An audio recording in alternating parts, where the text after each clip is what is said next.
All right, welcome to our third orientation video for volunteers. You've made it to number 3, so we want you to know a lot more about what we do and how you can make a difference because obviously you're going to be around for a while. That's awesome.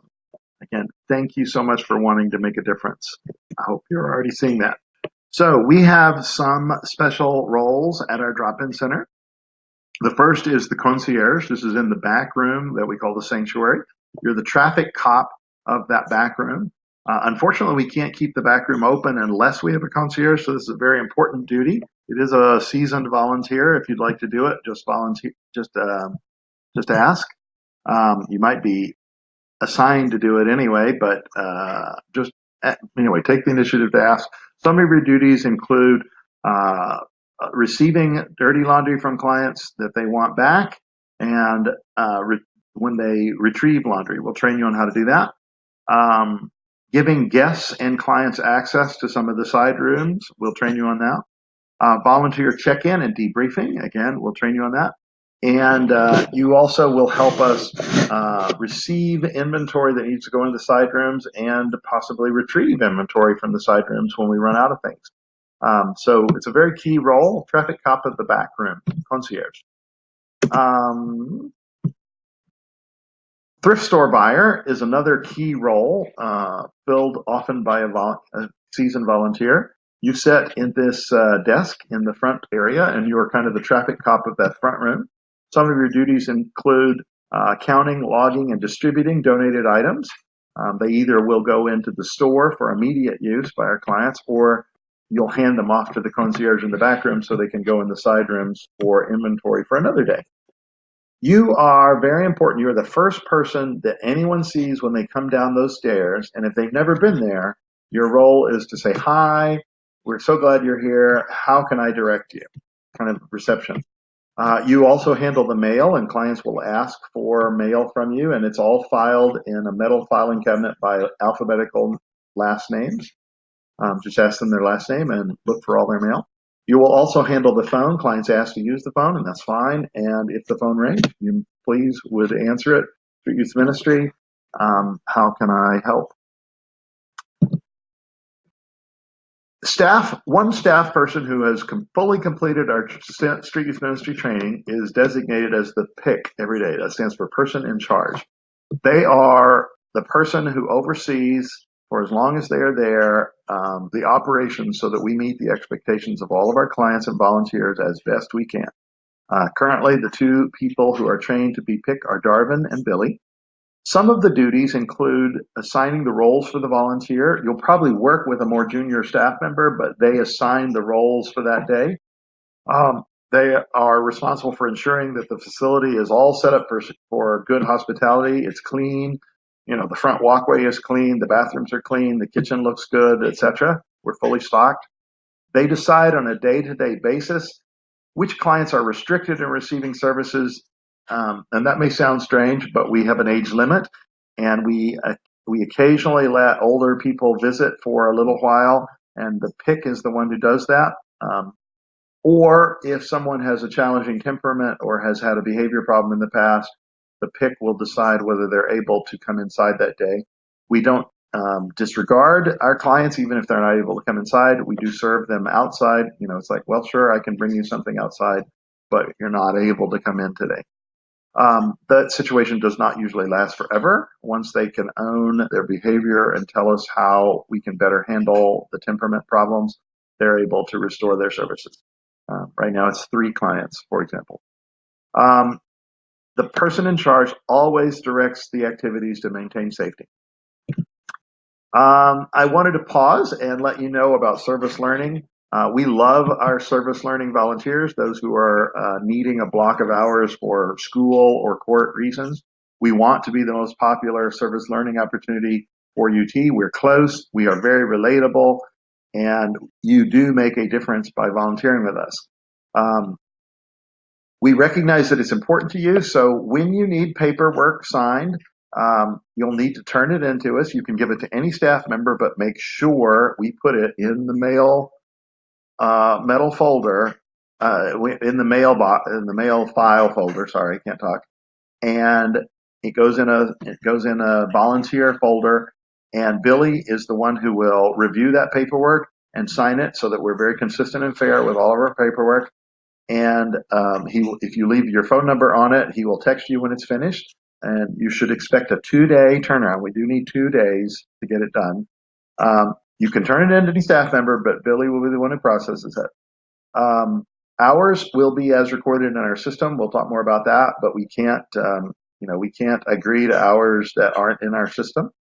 And should you get in a bind, we do have some special projects available, and you can work with Billy if you need those. But generally, our volunteers get their hours by signing up and for shifts, and it does take a while.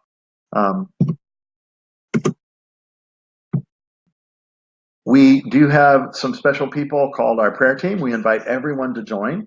It's a virtual team. There's never any meetings.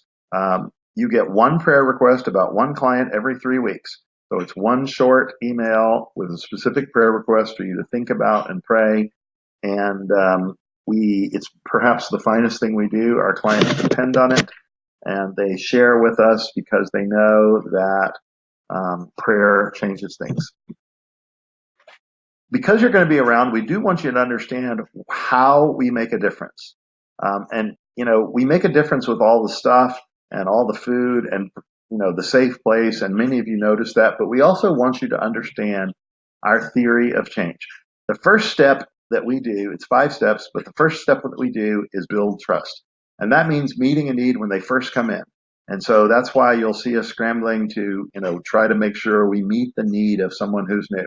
And then the second stage of building trust is to get to know them. And so you'll hear us asking lots of questions, and we encourage you to ask questions. What kind of movie do you like? What books do you read? What music do you like? We just need to socially get to know each other so we can build trust. And step number 2 is engagement. And we measure that. And successful engagement means 40 hours that they spend with us in 10 deep conversations about stuff that matters. So that's why you're going to see us, wanting them to stay, and why you're going to see us wanting to have deep conversations about life goals, challenges, faith, jobs, sobriety, philosophy, just 10 deep conversations that matter. The third stage is clients then set goals.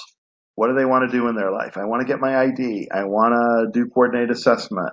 And normally what you're going to hear us do is say, well, do you know how to do that? And if they do, we'll just encourage them. And if they don't, we will offer options and our experience of what may work best. And then clients come back and they tell us that they achieved those goals. And we're going to say, that is super. That's great. We love to celebrate when they hear that they've achieved goals. So you can participate in that by saying, that is so awesome. But at some point, we're probably going to say, what's the next step?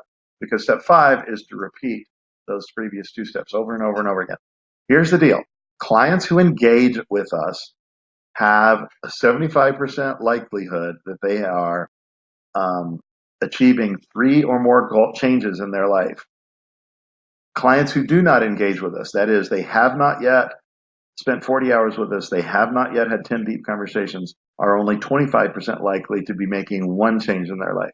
So there's a big difference between those who engage and those who don't, and that's our theory of change. We know it works. Okay. Since you're going to be around for a while, you are likely at some point to see a crisis, and we are experts at crisis management. Safety is our number 1 rule, and we are out to achieve safety of all types at all times. Arguments are permitted. Now, they are uncomfortable. We know from our volunteer feedback that they're uncomfortable to see. They're uncomfortable for us too, but our clients have very few good role models about arguing safely. So we try to redirect them and help them argue to completion.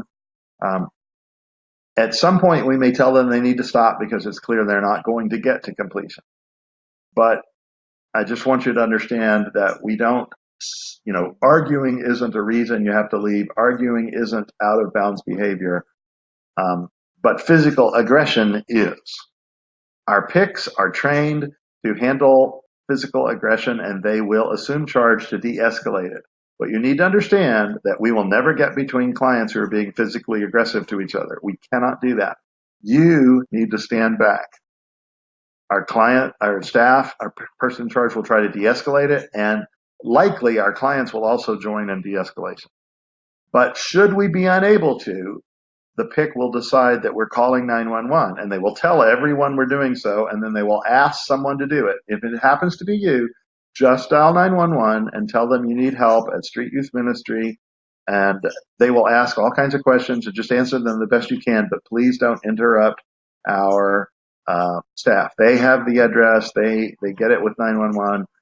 Let the staff person do their work, and just tell the person on the phone you don't know, you're not sure, whatever questions they ask, but they will get those, get the 911 call in progress. You also should never get between clients. You should know that if there actually is a physical fight, we almost always close the drop-in for the rest of the day. So expect that. The only exceptions are when there's just only one party involved and they're removed. In the event of a long physical aggression period of time, we have a policy to evacuate our volunteers, children, pregnant women, and you will be told to evacuate out of a specific door depending on where the aggressors are. And we ask that you do that, and we ask that you leave the scene completely. Our policy is designed in particular to separate our clients from the aggressors and not have a scene out there, because the scene kind of eggs it on and causes the aggression to last longer. We will contact you later, let you know what happened, and that all is well. But this rarely happens. We have never evacuated. Probably we have an aggression that has to be de-escalated once a month. It's a little more frequent in times of hot weather, but a volunteer has never been hurt to date. And if you will follow our PIC's directions, we believe that will always be the case. Now, boundaries are another thing. We want you, since you're going to be around, to understand what our boundaries are and the boundaries that we ask you to live by as our volunteer. Please don't give cash to our clients. Please don't go buy specific things that they tell you to buy for them. That's considered out of bounds. You may share cigarettes if you smoke, but only if you have enough to share.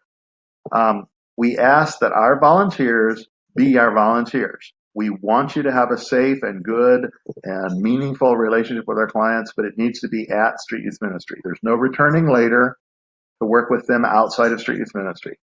There's no dating them. There's no taking them home. And I just saying the obvious here, but if that starts happening, they will tell us, and we will actually have to ask you to stop volunteering.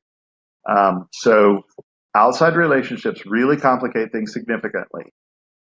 It has absolutely happened in the past, and we have a boundary against it, and we have to act on that. If you see and talk with our clients outside of Street Youth Ministry, we ask you to immediately report it to info@streetyouthministry.org. Do that every time. They are going to tell us about it, and if we hear it from you first, we'll know what's coming. While we're on the subject, photographs are permitted, as you know, but we always ask you to ask permission of the people you take a picture with. Sometimes our clients are concerned later, and so we ask about what you were doing in the pictures. So we ask you to always send us the pictures at info@streetyouthministry.org, or you can share them on our social media site.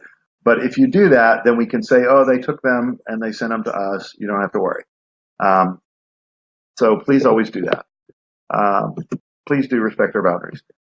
Now, since you're going to be around, you're undoubtedly going to see someone who has what we'll call a non-proper interaction. Let's talk about dating and flirting. In this age group in particular, it's something that people do. Perhaps you date and flirt. So asking for a phone number or asking someone on a date is not completely out of bounds. But we do encourage you to respond, I'm not interested at this time, or if you want, you can even throw us under the bus and say, well, Street Youth Ministry does not allow us to date or give phone numbers to clients. That is perfectly fine if you want. You can blame us. So you don't have to tell us if they do that once, but if they do it over and over again, you do need to tell us, and we'll have a conversation with them about why that's not appropriate. and ask them to discontinue. But we don't consider that, a violation of boundary or completely out of bounds initially. Now, what's never okay is touching without permission, hugging without permission, kissing someone without permission, petting them without permission, and certainly sexual behavior is not okay. That's not okay between our volunteers and volunteers. It's not okay between volunteers and staff. It's not okay between staff and staff. It's not okay between clients and clients. It's not okay between clients and volunteers. All of that type of behavior is never okay at street youth ministry. If you want to hug someone, you need to ask permission and they need to say yes. If you want to touch someone's shoulders, to remove something, it's like, hey, can I, you've got something on your shoulder, can I touch you and to remove that? Please ask every single time. Likewise, they should ask to touch you. And if they don't, please report it. Explicit come-ons. If they start describing, something graphical, as part of the dating, hey, would you like to go out with me because, and something explicit, always tell us about that. That is never okay. And if you see something, please say something. Here's the deal. Our clients don't have, in many cases, healthy role models for this type of behavior. And so if you don't say something, it's going to keep happening, and it's going to happen eventually in some situation where they get hurt. And so it's better if you tell us so that we can step in and start helping them with this problem or this behavior so they don't get hurt. So if you see something, please do say something. But it is going to happen at some point, and we want you to be prepared and know how we handle it. All right, so now we're to the personal link. This is how you will sign up for all your volunteerism from now on. The first two orientations sort of with the baby step of we signed up for you, but we are going to give you now full control of your experience. Perhaps you're a service learner and want to line up all your hours now, or perhaps you have a requirement that you now need to know how to solve. So this is the moment you've been waiting for. Your personal link has been revealed to you in each of your thank you emails. If you haven't gotten one of those, you'll have to get your personal link from Billy. But we can provide it to you, and it's to you and you only. It never changes. No one can guess it. They'll have to know a unique identifier that's specific to us, as well as your email, in order to guess it, and that's not likely. It won't change during your career, as long as you don't change your email, that is. And anyway, it's always in that thank you letter. So let me get out of this presentation to my personal link. This is my personal link. This is what it looks like. It's got my personal information, which I can review here, and should it be wrong, I can click this button to update it. It's got my upcoming shifts. If I've signed up for things and I'm not sure what they were, I can see them here. Or if I signed up for something, I'm not going to be able to make it. From now on, we ask that you not send us a note that says, hey, I'm not going to be able to make it. Can you please cancel it? I'm so sorry. Instead, come here and find the shift that you can't make and hit this red cancel button. And that's it. That's awesome. If you need to know specifically where your volunteer thing is going to be, if you've signed up for one at a different location than you usually go to, you can hit this magnifying glass and get the details of the location. And your volunteer history is right here. So if you aren't sure how many hours you have, they're all right here. The total's down here. If something's not correct, you can actually add more hours. If you have signed up and completed something in the past, you're allowed to go to report hours and add additional hours. They will not be totaled until Billy has a chance to review and approve them. So please be careful with that function. A lot of times people say, just sort of miss something and it's already on there. So please don't do that unless you need to, but it is an available function. You just pick the date, pick the job, and then tell us when it happened and how many hours. I suppose I should explain. Let's say I was a drop-in helper, and it's going to ask me what date, and I pick the date, and then it's going to say how many hours did I work. Indirect hours means time spent away from clients. Maybe you were there on Saturday morning and you only cooked when there were no clients there, so it's 2 hours. So you'd say, well, I was there for 2 hours in indirect. Direct is time spent when there were clients around. Most of your volunteer hours are going to be direct. And then if you stayed after for an hour of training, you may report that as an hour of training. Anytime you're reporting your own hours, you need to write comments. Without comments, it's going to be very difficult for Billy to understand what you're reporting and approve it. So you need to write comments. I stayed an extra hour for training and I'm turning that in. Or I didn't sign up and I came by and I served and you said it was okay, so I'm reporting that. But we will not automatically approve these because it's unfortunately been abused in the past.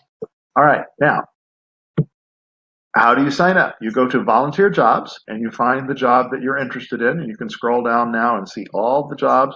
Drop-in helper is a big one, right?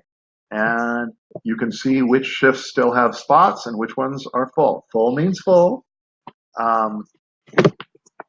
And you can sign up for them. If you sign up, a pop-up shows up and you fill in your name and your email. And once you've done this on your particular device, it will automatically fill in your name and your email, and you just hit sign up and you're finished.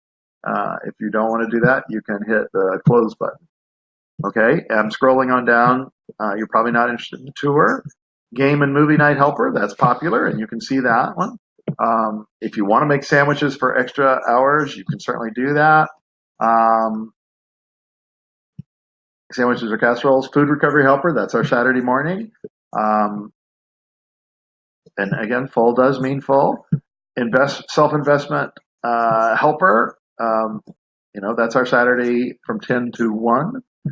And then we do have a few things that you can do on your own time. Proofread a web page. You can always sign up for this one and pick a page and proofread it and send us the information about what you believe should be changed.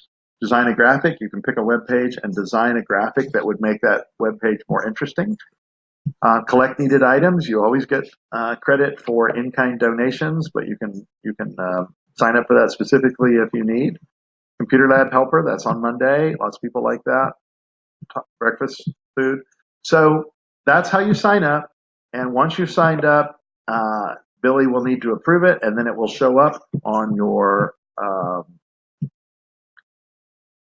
view your information page as confirmed. When you sign up, I think it doesn't show up here until it says until Billy's had a chance to review it and hit confirm. If you need to cancel, you can cancel from here. And if you need to self-report, you can self-report. So from now on, you should be able to get all of your hours sorted out and in good shape. So that's our orientation. We thank you very much again. In order to get hours for having watched this video, you'll need to go to bit.ly/SYMquiz3A and answer the quiz. We will give you credit, and it will not, however, ask you to sign up. You need to sign up using your personal link. You can find that in your previous thank you receipts. The subject is SYM dash. It always starts with that. Email from SYM always starts with that, so that will help you find it more rapidly. You have one more orientation to go, and you will be a seasoned volunteer able to be our concierge or thrift store buyer. So thank you very much.